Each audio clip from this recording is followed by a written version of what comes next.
Hello dear students, welcome back. Let's learn maths. Let's continue chapter number 5th. Name of our chapter is line and angles and part 2. In this video we discuss part 2 of chapter number 5th. In this video we discuss following topic. Our first topic is adjacent angles, second linear pair, third transversal lines, fourth angle made by transversal lines, fifth corresponding angles, sixth alternate angles, seventh है checking for parallel lines. Now we discuss first topic adjacent angles. Adjacent angle, two angles are adjacent, दो angle adjacent होते हैं when first condition आती है दे have a common vertex, उनका एक vertex क्या होना चाहिए, कॉमन होना चाहिए. Second they have a common arm, उनकी एक आर्म क्या होनी चाहिए, कॉमन होनी चाहिए. एंड थर्ड आता है both the angles are on the opposite sides of the common arm. जो कॉमन आर्म है उसके दोनों तरफ क्या बनने चाहिए, एंगल्स बनने चाहिए. ठीक है, देखो यहाँ पे first condition two angles, but adjacent angles हमें प्रूफ करना है तो हमें तीन कंडीशन याद रखनी है. First they have a common vertex, उनका एक वर्टेक्स कॉमन होना ही चाहिए. They have a common arm, उनकी एक आर्म क्या होनी चाहिए, कॉमन होनी चाहिए. Both the angles are on the opposite sides of the common arm, जो हम कॉमन आर्म बना रहे हैं उसके दोनों तरफ हमें क्या बनाने हैं, एंगल्स बनाने हैं. ठीक है, such pair of angles are called adjacent angles. उन पेयर ऑफ एंगल्स को क्या कहते हैं, एडजेसेंट एंगल्स कहते हैं. तो एडजेसेंट एंगल्स के लिए फर्स्ट सेकंड थर्ड तीनों पॉइंट जो है वो नेसेसरी है. ठीक है, नेक्स्ट आता है, देखो इधर ये हमारे पास डायग्राम दिया हुआ है. इस डायग्राम में हम एडजेसेंट एंगल्स हमें दिए हुए हैं. ठीक है, तो देखो यहाँ पे ये हमारा O पॉइंट है, ये कॉमन वर्टेक्स है. ठीक है, इस कॉमन वर्टेक्स से देखो एक रे निकल रही है OC, एक रे निकल रही है OA और एक रे निकल रही है OB. ठीक है, ये क्या कर रही है, दो एंगल, ये जो OB रे निकल रही है ये दो एंगल बना रही है. एक तो एंगल 1 बना रही है और दूसरा क्या बना रही है, एंगल 2 बना रही है. ठीक है, अब देखो हमें बताना है कि ये दोनों एडजेसेंट एंगल्स हैं या नहीं है. तो एडजेसेंट एंगल बताने के लिए सबसे पहले मुझे कॉमन वर्टेक्स बताना है. तो कॉमन वर्टेक्स मेरा क्या है, O है. ठीक है, O मेरा कॉमन वर्टेक्स है. सेकंड है कॉमन आर्म OB मेरी क्या है, कॉमन आर्म है. ठीक है, थर्ड है angles are on the opposite sides of the common arm. जो हम कॉमन आर्म यूज कर रहे हैं उसके दोनों तरफ एंगल बनने चाहिए. तो उसके दोनों तरफ एंगल हो जाएगा, एंगल AOB हो जाएगा और दूसरा क्या हो जाएगा, एंगल BOC. ठीक है, तो उसके दोनों तरफ क्या बन रहे हैं, एंगल बन रहे हैं. तो ये क्या कर रहा है, तीनों कंडीशन सेटिस्फाई कर रहा है. तो हम ये कह सकते हैं कि ये क्या है, एडजेसेंट एंगल्स है. ठीक है, नेक्स्ट आता है linear pair. Those adjacent angles in which the sum of angles formed on both the sides of common arc is 180 degree is called the linear pair of angles. Those adjacent angle, वो adjacent angle in which the sum of angles formed on both the side of common arm, जो common arm होती है उसके तरफ दोनों तरफ जो है वो एंगल बना रहे हैं और उन एंगल का जो सम है वो कितना होना चाहिए, 180 डिग्री होना चाहिए. तो उसे हम क्या कहते हैं, लीनियर पेयर ऑफ एंगल्स कहते हैं. देखो जैसे इस डायग्राम में ये हमारी एक AC जो है एक लाइन है. ठीक है, और ये OB हमारी क्या है, रे है. ये रे क्या कर रही है, इस पूरे एंगल को 2 पार्ट्स में डिवाइड कर रही है, एंगल 1 और एंगल 2. ये जो AC स्ट्रेट लाइन है, स्ट्रेट लाइन पे एंगल कितने डिग्री का होता है, 180 डिग्री का होता है. ठीक है, अब सबसे पहले तो हमें ये चेक करना है कि क्या ये एंगल 1 और एंगल 2 एडजेसेंट एंगल हैं. तो देखो एडजेसेंट एंगल के लिए सबसे पहले उनका कॉमन वर्टेक्स है O, सेकंड OB, इनकी एक कॉमन आर्म है. ठीक है, और ये जो कॉमन आर्म है ये अपने दोनों तरफ एंगल बना रही है. एक तो क्या बना रही है, एंगल 1 बना रही है और दूसरा क्या बना रही है, एंगल 2. ठीक है, तो ये एंगल 1 और ये जो एंगल 2 बना रही है, इनका सम कितना होगा, 180 डिग्री होगा, क्योंकि ये दोनों मिलकर क्या बना रहे हैं, लीनियर पेयर बना रहे हैं। ठीक है, नेक्स्ट है transversal lines. A transversal is a line, एक लाइन है दैट पासेस थ्रू 2 और मोर लाइंस, जो दो या दो से ज्यादा लाइन से होके जाती है इन द सेम प्लेन, एक ही प्लेन पे एट डिस्टिंक्ट पॉइंट्स, अलग अलग पॉइंट पे कट होती हुई जाती है। ठीक है, जैसे देखो ये हमारे पास एक पिक्चर दी हुई है, इसमें एक ए बी एक लाइन है, ठीक है, सी डी एक लाइन है, ये ई एफ क्या है, ट्रांसवर्सल लाइन है, ये क्या कर रही है, दो पॉइंट पे काट रही है, एक तो ए बी को काट रही है एच पॉइंट पे और सी डी को काट रही है के पॉइंट पे। तो ये क्या करेगी, लाइन को क्या करेगी, अलग अलग पॉइंट पे काटती हुई जाएगी। ठीक है, दो से ज्यादा लाइन भी हो सकती है, 3 भी हो सकती है, 4 भी हो सकती है। देखो इधर here A B parallel C D, A B जो है वो पैरेलल है सी डी के, क्योंकि इनके बीच में जो डिस्टेंस है वो क्या है, इक्वल है। ये जो डिस्टेंस है ये क्या है, हमारे पास इक्वल दिया हुआ है। ठीक है, and E F is a transversal line, E F क्या है, एक ट्रांसवर्सल लाइन है that intersect at 2 distinct point, जो दो अलग अलग पॉइंट पे काटती हुई जा रही है, एक तो एच पे और दूसरा के पे।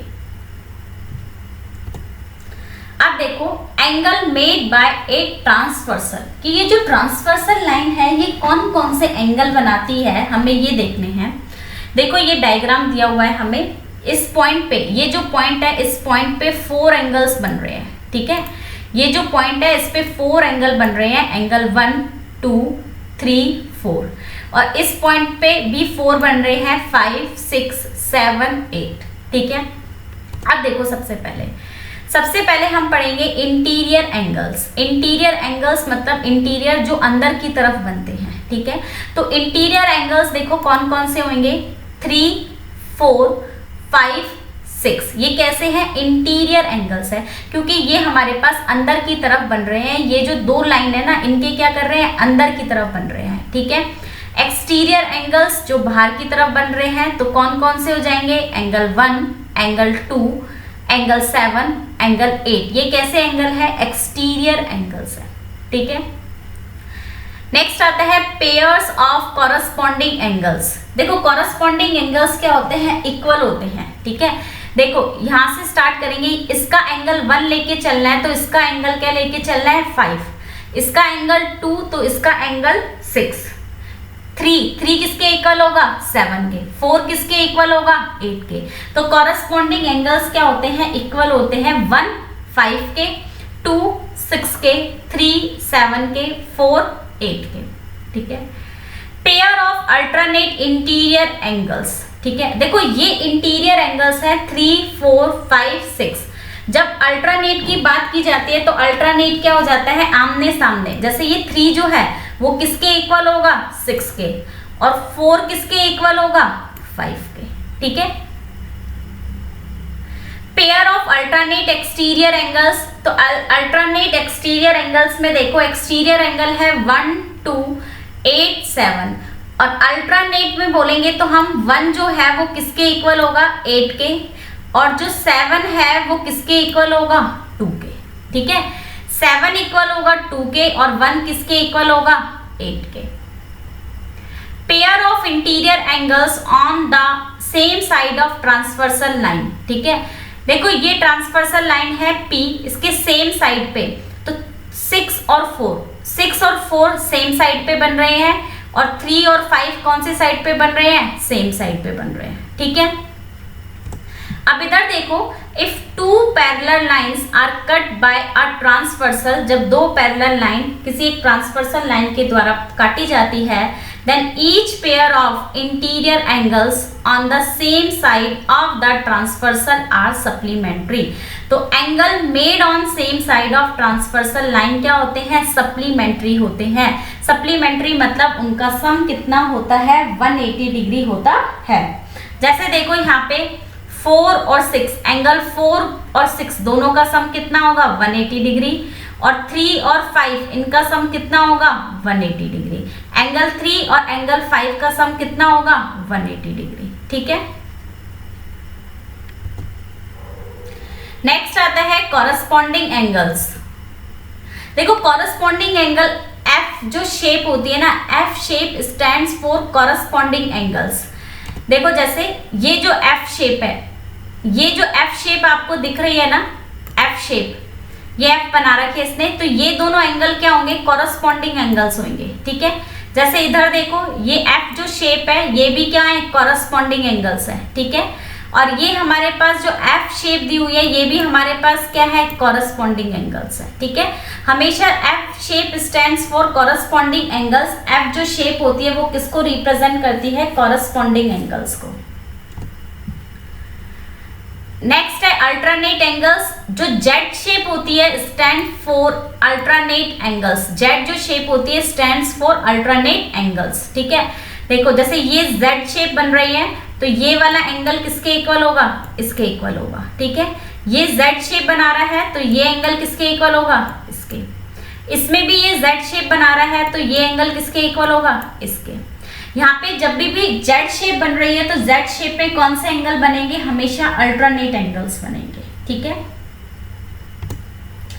नेक्स्ट आता है चेकिंग फॉर पैरेलल लाइंस। अब अभी तो हम क्या कर रहे थे, एंगल्स के बारे में पढ़ रहे थे कि पैरेलल लाइन में कौन कौन से एंगल्स इक्वल होते हैं। ठीक है, अब इसका अपोजिट है कि हमारे पास एंगल्स इक्वल दिए हुए हैं, हमें चेक करना है कि क्या लाइन पैरेलल होगी या नहीं होगी। ठीक है, तो देखो फर्स्ट पॉइंट क्या आता है, when a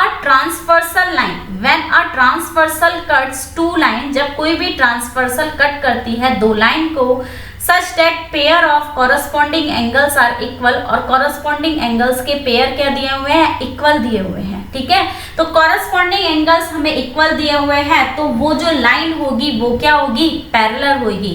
then the lines have to be parallel, तो वो लाइन क्या होगी, पैरेलल होगी। ठीक है, second point, when a transversal cut two lines, जब ट्रांसवर्सल क्या करती है, दो लाइन को काटती है, such that pairs of alternate interior angles are equal, तो पेयर जो है अल्टरनेट इंटीरियर एंगल्स के क्या है, इक्वल है। ठीक है, अल्टरनेट इंटीरियर एंगल्स के क्या है, पेयर इक्वल है, तो हम ये कह सकते हैं then the lines have to be parallel, तो वो जो लाइन होगी वो क्या होगी, पैरेलल होगी। ठीक है, थर्ड पॉइंट आता है when a transversal cuts two lines, जब ट्रांसवर्सल क्या है, दो लाइन को कट करती है, such that pairs of interior angles on the same side of the transversal are supplementary. ठीक है, ये बोल सकते हैं हम कि angle made on same side of transversal line का सम हमें 180 डिग्री दिया हुआ है, सप्लीमेंट्री दिया हुआ है, तो भी हम ये बोल सकते हैं the lines have to be parallel, कि वो जो लाइन है वो क्या होगी, पैरेलल होगी। ठीक है, तो ये जो तीन कंडीशन थी कि चेकिंग फॉर पैरेलल लाइन्स, की लाइन पैरेलल है या नहीं है। देखो बच्चों, हमारा जो इंट्रोडक्शन है चैप्टर नंबर 5 का वो कंप्लीट हो गया है। अब जो हमारी जो नेक्स्ट जो वीडियो आएगी उसमें हम एक्सरसाइज 5.1 करेंगे। ठीक है, थैंक्स फॉर वॉचिंग।